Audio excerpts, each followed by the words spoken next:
Dychmygwch nad ydych chi'n gallu ymweld â choff wefannau neu choff gynnwys ar-lein. Eitha diflas ond yfe. Diolch byth mae niwtraliaeth y rhyngrwyd yn helpu sicrhau eich bod chi'n rheoli'r hyn rydych yn ei weld ac yn ei wneud ar-lein, ac nid eich darparwr band eang. Mae rheolau niwtraliaeth ar-lein yn golygu bod yn rhaid i ddarparwyr band eang drin holl draffig y we yn gyfartal. Does dim modd iddyn nhw drin rhai safleoedd neu gynnwys yn well na'r lleill, neu arafu gwasanaethau sefydliadau sy'n cystadlu'n ei herbyn. Efallai bydd adegau pan fydd eich darparwr yn defnyddio mesurau rhesymol i reoli traffig y we, fel arfer i helpu ei rhwydwaith i rydeg yn ddidrafferth.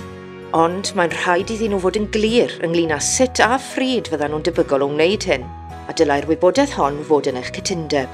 Os ydych chi'n poeni am bolisi niwtraliaeth y rhyngrwyd eich darparwr band eang, dylech gwyno'n swyddogol iddyn nhw.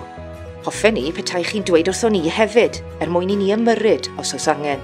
Am ragor o wybodaeth am niwtraliaeth y we, ewch i wefan Ofcom.